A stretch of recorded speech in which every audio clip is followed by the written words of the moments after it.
This podcast is rated E for explicit and by category of true crime contains language and descriptions of crimes not suitable for young or sensitive listeners.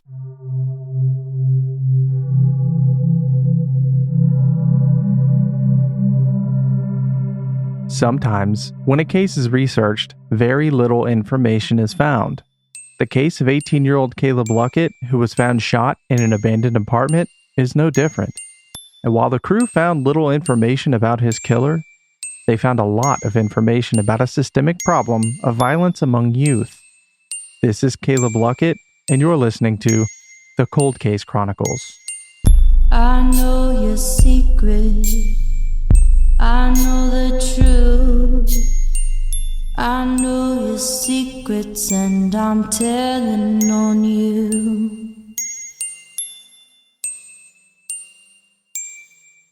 Everybody has probably heard of Evansville, Indiana. And the reason they've probably heard of Evansville is not because it's one of the top cities to live in, but there's actually two reasons. One is it was recently named the meth capital of the United States, not Indiana. Why don't I know that? I just know Indiana is the meth capital. I didn't know that Evansville was like the true meth capital of the world. Yes.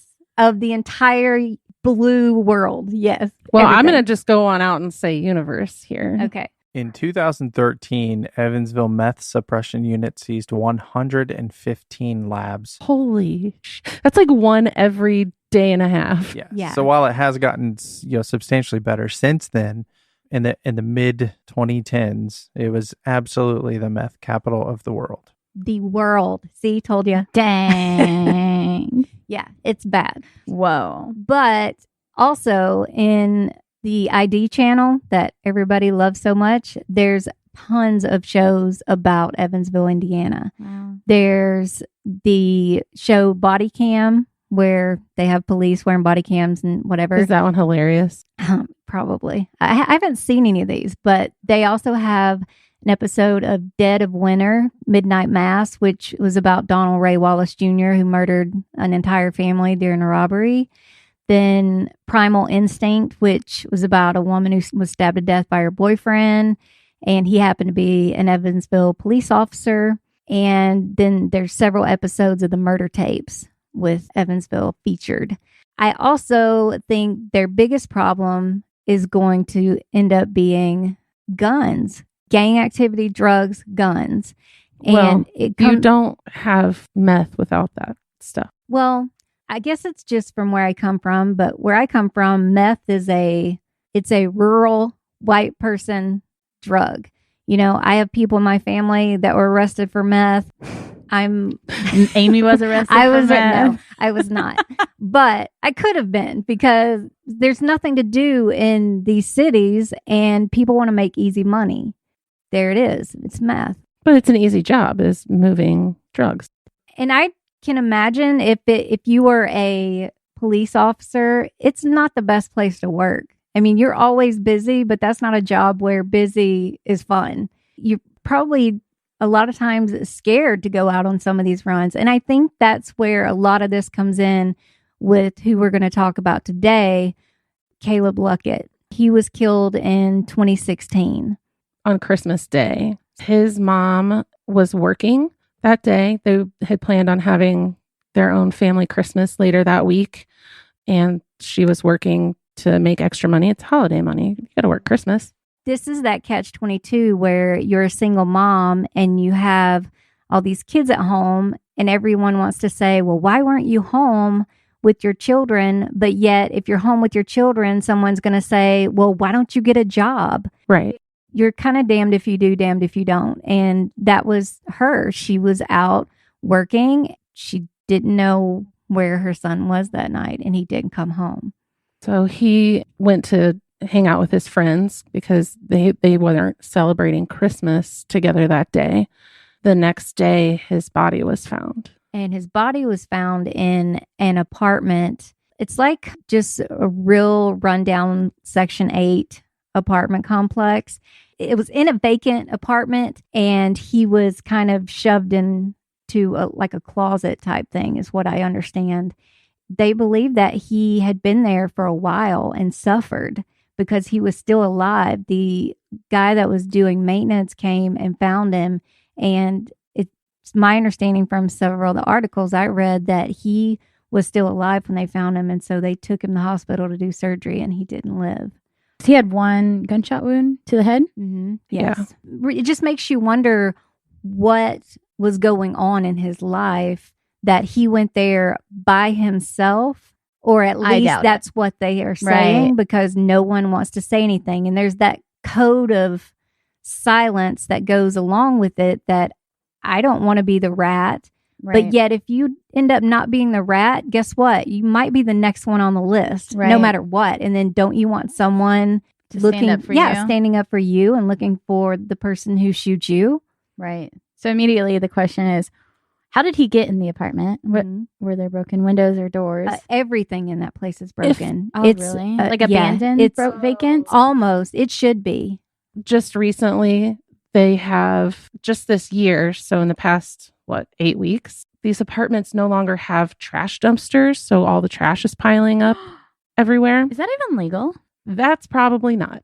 But I did find out that in Indiana, you don't have to, as a landlord, fix broken out windows unless it's a bedroom window.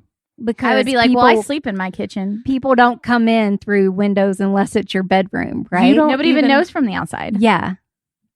Right.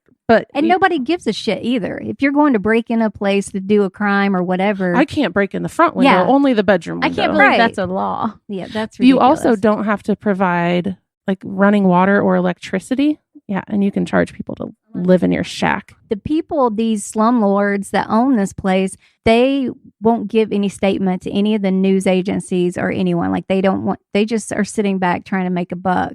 Right. Well, they don't want to draw all that attention to these really horrible apartments. But when they know other illegal things are going on, because they can turn their eye.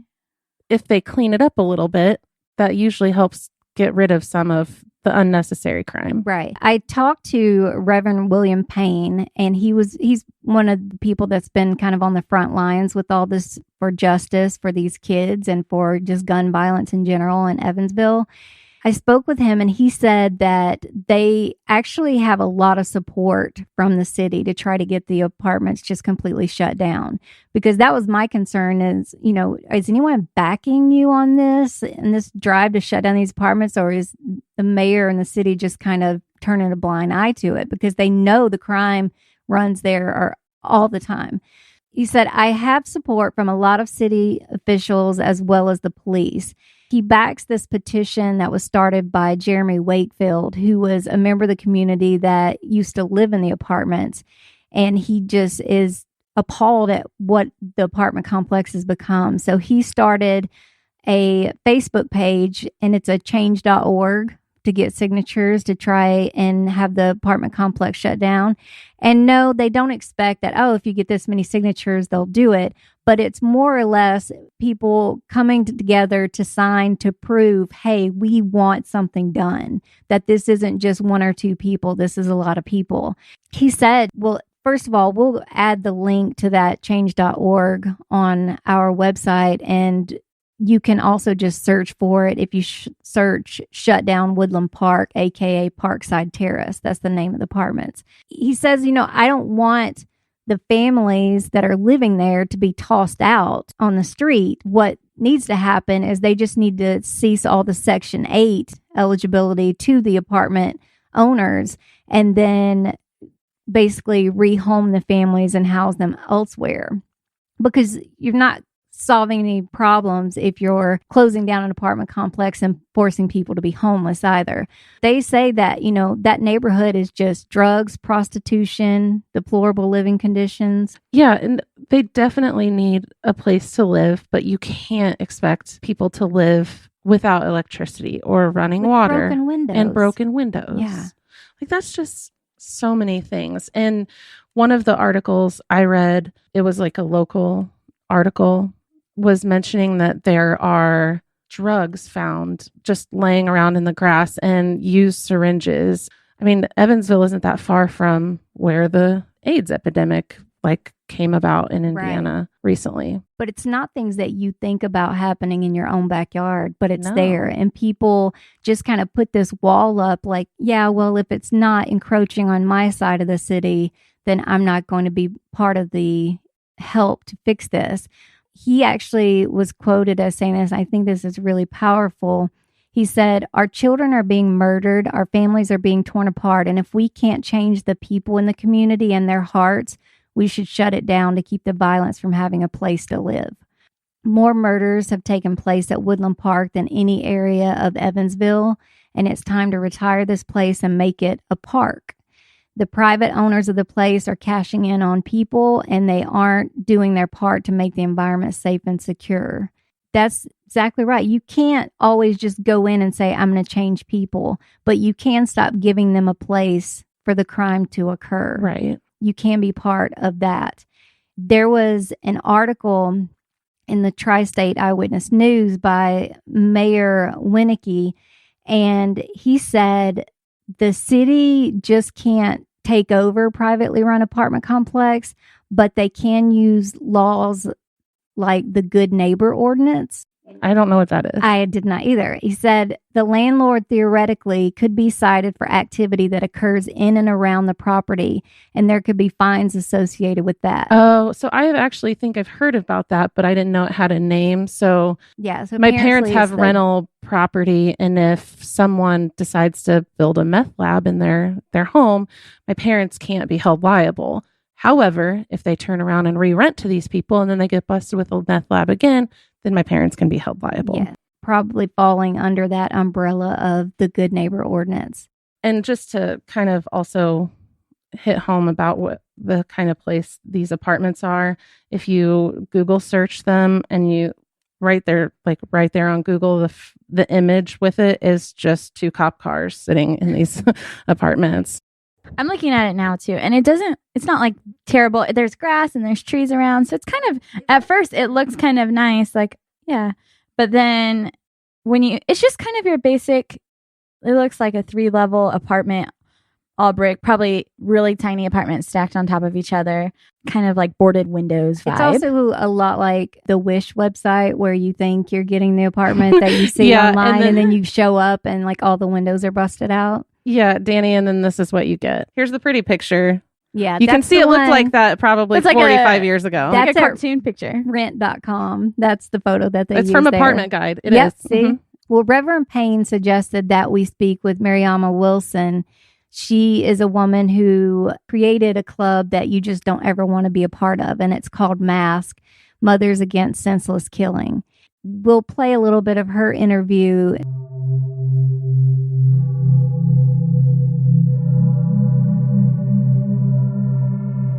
My name is Mariama Wilson. I am the president and founder of the Evansville chapter of MASK, which is Mothers Against Senseless Killings. What we do is working with other organizations within our community, within our city, to help with different events and programs or stop the violence, whatever we can be assistance with other organizations within Evansville. Our other goal is walking around and patrolling the neighborhoods that are high in crime, predominantly women, but we do have men in our organization as well. Where did MASK originate? It was originated in Chicago. At the time, I didn't know that there was another MASK organization out there when I was starting my foundation or my organization. When I had set a name for my organization, that organization popped up. And it was pretty much the same goals and missions that I had envisioned myself. That's awesome. Let me ask you this. Why do you think there is such an influx or a large amount of crime and violence, specifically in Evansville? A couple of things. Resources, economic, something for kids to do, programming, when I say for kids to do, I'm not talking like the Boys and Girls Club or the Dream Center, those kind of things. They do a wonderful job with the age group, but when you look at a lot of the cases, even though we've had a lot more cases where it's been 15 and 16-year-olds getting the guns and shooting and those kind of things. Where are the programs for the 18 and 25-year-olds where their minds are still developing, where they still have idol because they're influencing the 15 and 16s and the younger ones? When we start getting more programming for all ages up to the age of 25, I think that would help. And of course, as I say, economics is a big one. It's just shocking to me. I've been to Evansville a few times. To hear a city of that size, like say compared to Indianapolis, what even has a higher crime rate even for a smaller population is frightening to me. Very. I'm just curious, what more can the citizens of Evansville and Vandenberg County do to help with this? How can people get more involved? I think people just being aware that it's just kind of one side of the city problem. I think it's kind of drifted all over Evansville, where it used to be just kind of maybe a south side issue or something like that. It's going everywhere. It's a west side. So just for people to kind of open their eyes and know that it is everywhere. People move out of the south side because they want to get away from it, but things follow the other person, So these things are just kind of traveling all over Evansville. So it's time that, Evansville kind of just opens their eyes and really looks at the crime is everywhere in Evansville and just not in a one-sided area. I think a lot, too. I think the city needs to be more involved, more proactive in solving a lot of these crimes because a lot of the people committing these crimes are not getting held accountable for their actions. We hear a lot of times, which has been frustrating to a lot of these people or victims, that there's nothing that can be done because there's no eyewitness or lack of evidence to hold these people accountable. So if these are the issues and people are scared to come forward because of retaliation or whatnot, maybe the city needs to step in and put in cameras, lighting, something that is going to be more helpful and useful in solving some of these crimes. Absolutely. And as I say, and I kind of read through the demographics, it does seem to be disproportionately affecting the African-American community down there. For a city like Evansville to be 82% white at more than twice the volume, these kind of crimes are affecting, people of color. Are the resources just not being spread around, or does the city just not have the resources to make this happen?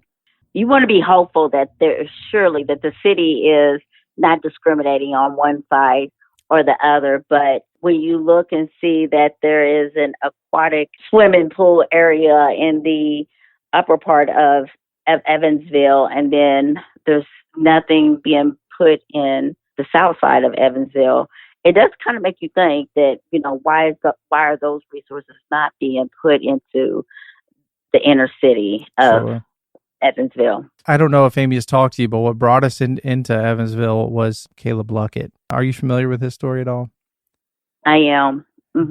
Are doing their best to dig deep and try and figure that out, but it certainly opened our eyes to just the disproportionate amount of violence amongst young people in Evansville, and it's heartbreaking, really. If you don't mind, can you share some of what brought you into working with MASK and taking such a proactive role to curb this violence amongst the youth? I guess my initial eye-opener was about in 2013 when it really started, like about 3 or 4 cases of gun violence happening. It just, when you hear about one and it hit home, because Evansville is small, so you pretty much know everybody here, or familiar with a lot of people. So just hearing one when I grew up here was like devastating. In 2014, it just kind of took off. The young people within as young as like 15 and 16, either dead or in jail. A lot of that was hitting my kids. They were friends of my kids, and so to see that much pain that my kids were going through, it was like a funeral every other month that they were going to, or free such and such put on posters or whatever, MySpace or whatever it might be, was then the norm. Then to see my friends having to bury their kids. That is not God's plan. We're not supposed to bury our kids. And so to see this much pain in Evansville, I knew, we had to rally together. A lot of the men were out of the home, locked up themselves, the fathers. And so I knew us as mothers that were left, we needed to fight. We needed to do something. Let's do something, because it could very well be your kid, It could be my kid. It could be anybody's kid that this happened to. A couple of my friends that are still members of the organization that had lost their kid due to gun violence sat down, had a meeting. I told them my vision. This is what I wanted to do. And they were all for it. And that's where we're at. Since 2015, it has been an organization. We're learning and growing in different things and what we can fight for and what we should focus more on and those kind of things. A lot of them don't want to fund us because they think it's a sad organization. We don't want to give money to parents that are burying their kids, but that's what our organization does too. Help with funding or help provide money to families that aren't able to fund some funerals, but that's always came out of our pockets. So those funds have gone down as well. But we don't want to do that. That's something that we don't like to do. But in the awful scheme of it, our awful reality of it is those families that have lost their kid. How can people help? How can people donate to the cause? How can people get involved? Who do they need to reach out to, and how would they do that? You can get involved. We're on Facebook, Mask of Evansville, or you can also contact me, Mariama Black Wilson, that's on the Facebook, or there's mask.evansville@yahoo.com. Ms. Mariama, I appreciate you. Thanks so much for what you do. Thank you. Thank you.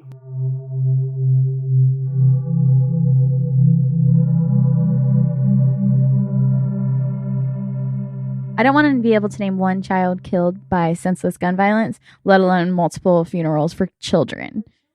So I understand that completely of why she's like, I'm sick of this. I don't know how to change it, but I'm going to try. And she's starting this program. And it's amazing. There's a lot of things that they do to try and raise awareness from it. But I feel like the problem is starting. I'm not a victim blamer. Like, I'm not going to say, the families should have watched their kids more. No, they recognize these problems inside the schools. In the high school there, they talk about this East Side gang. They even said that the gang unit in Evansville, they don't consider it an actual gang. In a 2007, this is how far back this goes, in a 2007 14 News article, it said the Eastside G's is a gang at Harrison High School where Caleb attended, and the police say that they are just wannabe a gang, but they do have a history of gang-type activity. I don't know that I would say that to a gang. No. That's such a broad description of gang-type activity, too. Yeah. Like, don't narrow it down or and they're kids. They are children. They are children. It sounds like just only high schoolers. So, you graduate, you're not in the gang anymore, and you move on with your life. Now you're in the cribs. If you survive. That's basically what it is. And you have all these kids that post these photos of themselves throwing up hand signs and stuff. And think about it. I mean, I was kind of a thug when I was growing up. I know that's hard to believe, but we would always do photos with stupid hand signs and stuff. I grew up on the East Side. We did E's all the time. Yeah, but the police, they aren't going to look at your Facebook picture with that and think, oh, she's in a gang. She deserves what she gets. But if you are Black, male, and you are in high school and all of a sudden you've got posts on Facebook where you are throwing up signs, then all of a sudden, what did you expect? That's what they want you to believe. It's like, well, they were obviously in a gang. No, that's not the case. Their life still matters. There's a Facebook page, Justice for Caleb. It's Justice for Calab Luckett, isn't it? Mm-hmm. There are multiple instances of family of Caleb's reporting that the police, the original investigators, did nothing and didn't investigate anything. But luckily, his case has a new investigator and has been in communication with the family recently. So one of the investigators, I'm glad you brought this up, because one of the investigators that he's retired now, he had commented on another child, his senseless violence as well. People were really drawing attention to some of the things that he said, almost like, what do you expect kind of attitude. And this is his exact Facebook message that this retired investigator posted. Calab Luckett did not deserve to die, but Calab lived a dangerous life. He robbed and stole from people and lived a gang life. The person that posted this believes I didn't care about Calab. Wrong. Some crimes do not get solved. As a cop, no matter the situation, our nature is to solve crime. It pains me I did not solve this crime. No matter what the family thinks, I wanted to solve this. The evidence was not there. If you search Calab Luckett, you'll see his choice of life. The poster chose a picture to show Calab in a light that reflects how they remember him. I choose not to show a picture of his Facebook photos. I've lived a life serving my community. My nature is to do good. The poster is posting solely on missing her family member. I'm sorry for your loss. That's just out of line. Yeah, that seems like a vigilante mindset when you're supposed to be a police officer. Right. It's not your decision. That's why you believe in justice and the law. Because because Calab has these 10 pictures where he's holding a wad of cash and a gang sign. Therefore, you deserve to get shot in the head. No, No, that's not the way it is. You have no idea what his life would have become, what he could have done with himself, what he could have done for people, and he graduated high school early. Yeah. And you don't know that he wasn't enrolling in college And who's to say the person that killed him has probably killed again since then? Right. If you, like we've talked about in previous episodes, when you get away with murder, then you're likely to do it again. And if you have an entire community afraid of you, so afraid that they won't even come forward with information about who he was there with that night, then what are you expecting? And if you're pointing fingers at this high school and this wannabe gang, then you need to start putting cops or mentors in that high school and stop that shit before it gets too far. You've got to do something from that level. You can't wait until these kids are up in their 20s and, have graduated high school and gone on with their life and now making easy money on the street. You can't wait that long. But when you don't have a police officer who thinks that was... when they think they deserve what they get. It does kind of sound like that. I mean, he didn't say he deserves what he got, but it does. It sounds a lot like that. And he's just saying this isn't actually how Calab was. Well, he doesn't know Calab. Right. Maybe Calab was like that. Yeah. I'm a completely different person with my friends than I am with my family. Yeah, and every picture that I found on his Facebook page he was smiling. He's adorable. adorable. He is adorable. He's adorable. He's very adorable. There's also a website called, and I don't know who's in charge of it, but it's called gunmemorial.org/in/Evansville. And it lists a lot of the mainly kids that have been killed by gun violence there in Evansville in just the last couple of years. The website has started, but there's tons of children on that page, photos of children, and it's so sad. I'm just saying that if there'd been Facebook when I was in high school, I would have looked like a kid that needed to be locked up. I did spend a night in jail, but that's beside the point. But, it's one of those things where these kids, they don't think about things like that. They don't think about what they're posting. They're doing it as a status, and then police can't expect to use that against them in their death. Their job to change that and make sure it doesn't happen again. And unfortunately, it already happened, and you've got to stop it. He just would rather talk about that's not who Calab was. This was the kind of person he was. That's just inappropriate. And I am 100%, I get it with police and where they have this thin line as far as people that are going to talk. Like, who do they interview? If no one is going to talk, then what are they supposed to do? But you don't give up. You don't say, well, look at the life he led. Right. Look where he was at. He was at a place known for these things. Okay, but it's still not your job. Your job is to find who did it. A child still doesn't deserve to die, even an adult, but a child doesn't deserve to be shot and left alone dying. And you certainly don't say things like some cases just don't get solved. What kind of phrase is that to say to a parent who's lost their child? And it's only been a couple of years, and now you're saying, oh, that's just like we gave up. It's not going to get solved. We have some cases that are decades old. And get out there and you fucking keep talking. Yeah. You go out there every day and you keep asking. Eventually somebody's going to get tired of seeing you and it's going to say something. Or guess what? Take those officers that are sitting outside the apartment complex and leave one there 24/7. Have them around the clock sitting outside that apartment. If there is really all that crime going on in that apartment complex, then they need to do something about it instead of just turn a blind eye because it's not their kids. Because I can tell you right now, I don't want to hear anyone ever say, not my kid, because you don't know. You're one needle stick away from being that kid that you say your kid would never be. And it bothers me to have people act like, well, I'm good in the community, or I serve my country, or I did this or I did that. Yeah, that's great. But that doesn't exempt you from having drugs infiltrate your family. No. Do they have DNA on the case?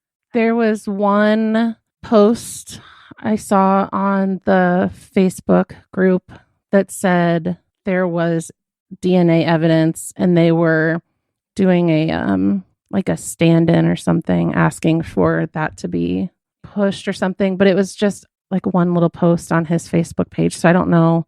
There was nothing in any official statement or article. It's my understanding that they, as far as the family and friends of him, that they know, at least they think they know who was responsible. But you can think all day, and that's not going to get you far in the court of law. Let me tell you about my anxiety and how I think all day, and I'm still wrong. So, I mean, you can still have an idea, but unless it's evidence, right? What are you going to do? Right. And how do you go about this? I'm not going to try and make this a political statement, but how do you get guns off the street?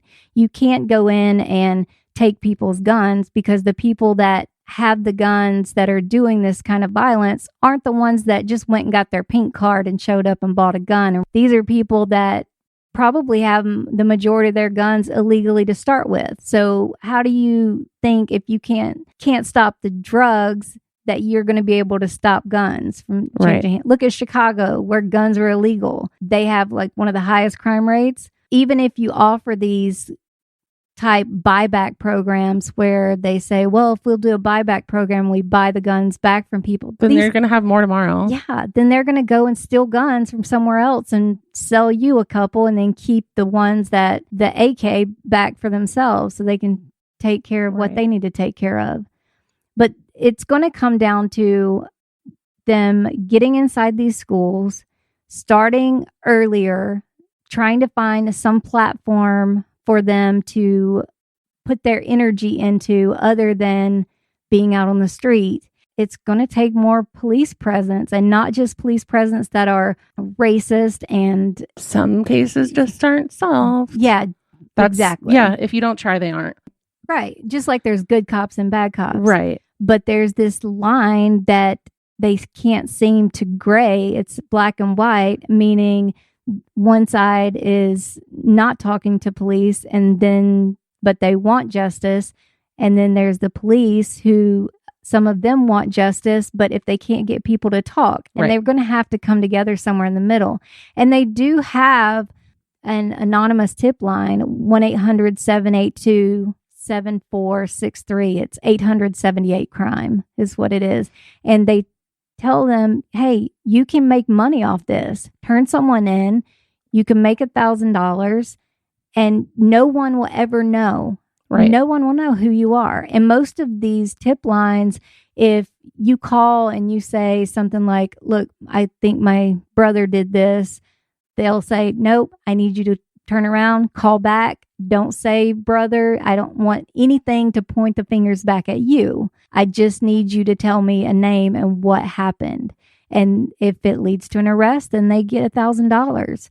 That's easy money. And if you don't want to talk to the police, we'll talk to them for you. You can set up an anonymous email, Facebook account, Twitter handle. just And I can delete your email as soon as you send it and Yep. just give the information and I'll pass it along. I'll be the middleman. Yep. Something has to happen because you can't expect people to be able to get their children out of these communities when they don't make enough money, but yet they can't expect their kids to die in the streets either and it just be okay. Yeah.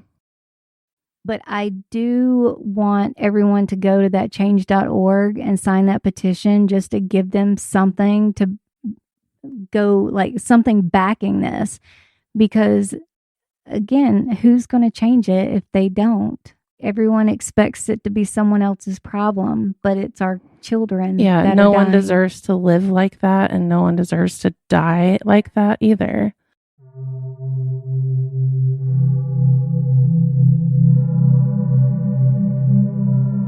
The volume of tragic violence among America's youth has grown out of control.